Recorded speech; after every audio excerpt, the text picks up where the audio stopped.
ममता बनर्जी के हृदय परिवर्तन का राज क्या है? 10 महीने बाद दिल्ली जाकर प्रधानमंत्री नरेंद्र मोदी से मिलने, उपराष्ट्रपति के चुनाव में धनखड़ के खिलाफ वोट नहीं करने और पीएम साथ नीति आयोग की बैठक में भाग लेने के पीछे कुछ तो है। नमस्कार, आजाद सिपाही विशेष में आपका स्वागत है। मैं हूं राकेश सिंह।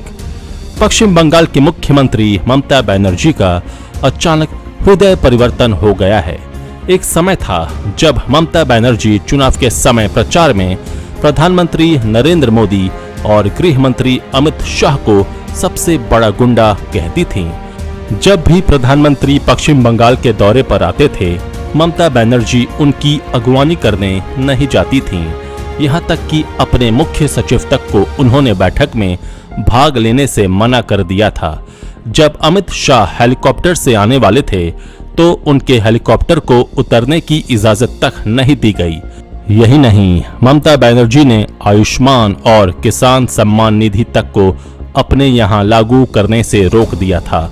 हालांकि बाद में उन्होंने इन योजनाओं को पश्चिम बंगाल में लागू करवाया। वहीं ममता बनर्जी अब खुद चलकर प्रधानमंत्री नरेंद्र मोदी से मिल रही हैं, उनके साथ बैठक कर रही हैं।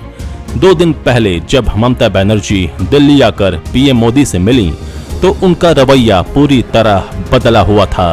करीब 45 मिनट तक पीएम मोदी से मुलाकात करने के बाद जब ममता मीडिया से मुखातिब हुई तो उनके रुख में बदलाव साफ दिख रहा था।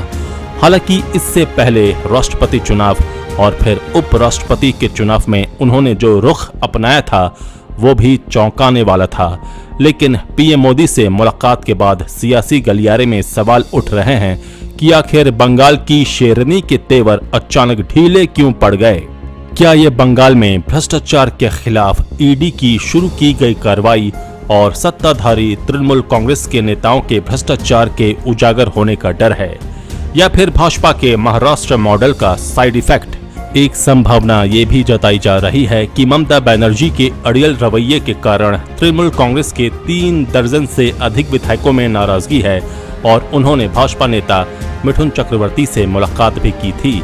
खुद मिथुन चक्रवर्ती ने प्रेस कॉन्फ्रेंस में ये सूचना देकर सबको चौंका दिया था कि ममता के विधायक उनके संपर्क में हैं। मिथुन चक्रवर्ती गंभीर व्यक्ति हैं, उनकी बातों में निश्चित रूप से सच्चाई होगी, तभी उन्होंने ये कहा। वैसे एक संभावना ये भी जताई जा रही है कि ममता बनर्जी को आखिरकार केंद्र राज्य संबंधों की गंभीरता का एहसास हो गया है और कभी संघवाद के सिद्धांतों को पैरों तले रौंदने वाली ममता बनर्जी का रवैया बदल गया है। लेकिन इन तमाम संभावनाओं के अलावा एक संभावना ये भी बनती है कि ममता खुद को विपक्षी दलों की भीड़ से अलग रखना चाहती हैं ताकि 2024 में उन्हें विपक्ष का चेहरा बनने में आसानी हो सके। ये तमाम संभावनाएं महज आकलन हैं और सियासी गलियारों में इस तरह के आकलन सामान्य हैं। लेकिन इस बात पर आश्चर्य तो होता ही है कि कभी पीएम मोदी और गृह मंत्री अमित शाह को गुंडा गिरोह का सरगना कहने वाली ममता बनर्जी अचानक इतनी नरम क्यों पड़ गई हैं? पश्चिम बंगाल के मुख्यमंत्री के बदले नजरिए का राजनीतिक विश्लेषण कर रहे हैं आजाद सिपाही के विशेष संवाददाता राकेश सिंह। एक पुरानी कहावत है कि बाल काटने से लाश का वजन कम नहीं होता। ये कहावत इन दिनों पश्चिम बंगाल की मुख्यमंत्री ममता बनर्जी के मामले में फिट बैठती है। वो जिस तरह से ईडी की गिरफ्त में आए पार्थ चटर्जी से दूरी बनाने की कोशिश कर रही हैं, जिस तरह से मंत्रिमंडल में फेरबदल किया है और फिर दिल्ली आकर पीएम मोदी से मिली हैं, उससे तो सियासी गलियारे में चर्चा स्वाभाविक है। पहले राष्ट्रपति चुनाव में द्रौपदी मुर्मू के प्रति नरम रुख अपनाकर ममता ने संकेत दिया था कि वो पुरानी ममता नहीं है। जब भाजपा ने राष्ट्रपति चुनाव में द्रौपदी मुर्मू के नाम की घोषणा की तो ममता ने यह कहकर सबको चौंका दिया कि अगर भाजपा ये पहले बता देती तो हमारा स्टैंड कुछ और होता।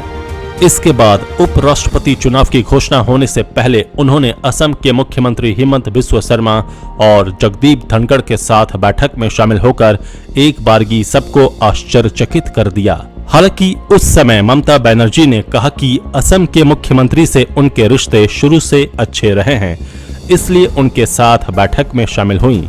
इसका कोई राजनीतिक मतलब नहीं निकाला जाना चाहिए, लेकिन जगदीप धनखड़ के राज्य की तरफ से उपराष्ट्रपति पद का प्रत्याशी बनने के बाद चुनाव का बहिष्कार करने के उनके फैसले ने उस बैठक की सार्थकता को रेखांकित कर दिया, साथ ही उनके रुख में बदलाव को भी साफ कर दिया।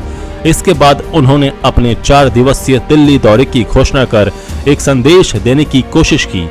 बात यही नहीं रुकी, वो खुद प्रधानमंत्री से मिलने गईं। इस मुलाकात में उन्होंने पश्चिम बंगाल के लिए कई सारी केंद्रीय योजनाओं की मांग की।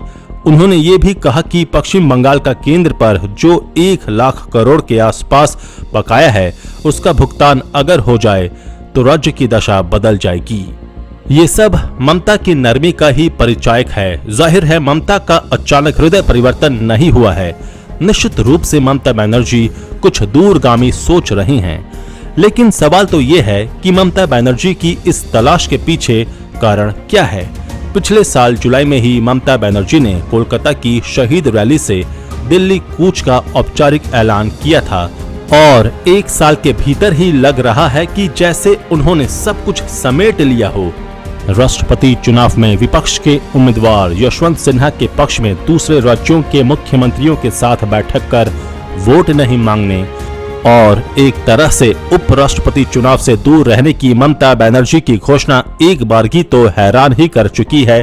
फिर यदि ममता बनर्जी किसी नई रणनीति पर काम कर रही हो तो बात और है, और यही सवाल सियासी हलके में आजकल घूम रहा है। ममता बनर्जी के रुख में बदलाव के 3 फौरी कारण नजर आते हैं। पहला, बंगाल में ईडी की कार्रवाई और पार्थ चटर्जी के साथ साथ तृणमूल कांग्रेस के आधा दर्जन नेताओं के भ्रष्टाचार का सामने आना, अभिषेक बनर्जी के खिलाफ ईडी का एक्शन। दूसरा, भाजपा के महाराष्ट्र मॉडल का असर और भाजपा नेता मिथुन चक्रवर्ती के दावे का डर। और तीसरा, बंगाल के लिए अधिक से अधिक केंद्रीय मदद हासिल करने का प्रयास। लेकिन इन 3 कारणों के अलावा एक चौथी संभावना ये भी बन रही है कि कहीं ममता बनर्जी खुद को 2024 के लिए तैयार तो नहीं कर रही हैं, जिसमें वो भाजपा विरोध का अकेला चेहरा बन जाएं। लेकिन ये संभावना इसलिए कमजोर है क्योंकि इसके लिए उन्हें पीएम मोदी या भाजपा के प्रति नरम रुख अपनाने की कोई जरूरत नहीं थी। या तो फिर शायद ममता को पता चल गया है कि आज की राजनीति में भाजपा से लड़ते रहने से कहीं ज्यादा जरूरी जैसे भी मुमकिन हो अस्तित्व बचाए रखना हो गया है। वरना जिस तरीके का खेला होने लगा है, किसी के भी घर में एक नाथ शिंदे पैदा हो सकते हैं, और ऐसा होने पर तो कोई भी उद्धव ठाकरे बन सकता ही है। मोदी विरोध का हश्र कांग्रेस झेल रही है। एक एक कर कांग्रेस के हाथ से राज्य की सत्ता छूटती जा रही है।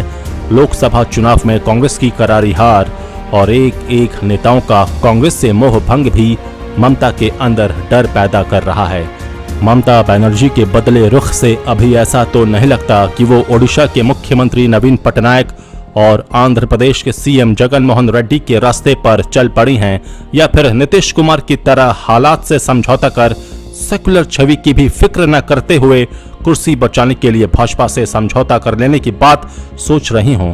तो सवाल फिर घूमकर वहीं आता है कि आखिर एकला चलकर पश्चिम बंगाल की मुख्यमंत्री ममता बनर्जी कौन सा खेला करने का प्लान बना रही हैं। अब तो ये भी साफ हो चुका है कि ममता बनर्जी कांग्रेस ही नहीं, शरद पवार से भी दूरी बनाने लगी हैं। अरविंद केजरीवाल राष्ट्रपति चुनाव में विपक्ष के साथ जरूर खड़े रहे, लेकिन ममता बनर्जी और उनके बीच भी अब संबंध पहले जैसा नहीं लगता। लेकिन अभी तो ममता बनर्जी देश की राजनीति में एक ही छोर पर खड़ी हैं।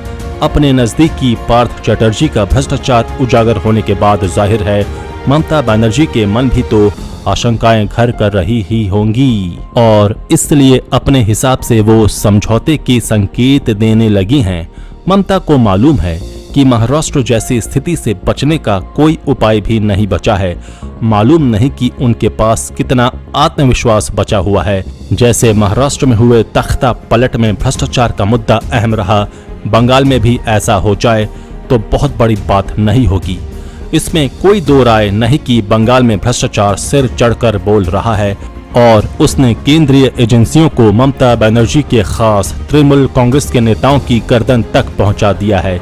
ये जांच एजेंसियां ममता बनर्जी के खिलाफ तो कुछ नहीं कर पाई हैं, लेकिन कभी उनके अफसरों के खिलाफ तो कभी उनके भतीजे अभिषेक के करीबियों और कभी उनकी पत्नी को मुश्किलों से दो चार होना ही पड़ता है। नारदा से शारदा घोटाले तक सारे ही ममता बनर्जी के लिए जी का जंजाल बने रहे। ममता बनर्जी के कई सहयोगियों को जेल तक जाना पड़ा। जांच और पूछताछ की तलवार अक्सर ही लटकी रहती है। ऐसे में अगर भाजपा ने तृणमूल कांग्रेस में भी कोई एक नाथ शिंदे ढूंढ निकाला तो लड़ने को बचेगा ही क्या। ममता को ये बात समझ आ गई है। इसी वजह से ममता बनर्जी के तेवर बदले हुए नजर आ रहे हैं। उनकी भाषा बदल गई है। उनके भाषणों बयानों से आक्रामकता गायब हो चुकी है। वास्तव में ममता बनर्जी को एक सहारा चाहिए ताकि उन्हें भी तैरने का मौका मिल जाए, लेकिन उनको बचाने वाला अब कोई नहीं है। जो और जिनसे वो उम्मीद कर सकती थीं, वे सब खुद को ही बचाने में लगे हुए हैं। इसलिए आगे देश की राजनीति बड़ी इंटरेस्टिंग होने वाली है।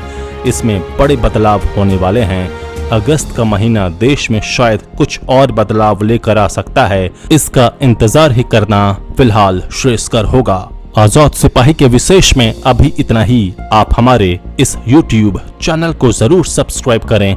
आप हमारे Facebook पेज को भी जरूर फॉलो करें और भी अधिक खबरों के लिए पढ़ते रहिए अपना लोकप्रिय दैनिक अखबार आजाद सिपाही। धन्यवाद।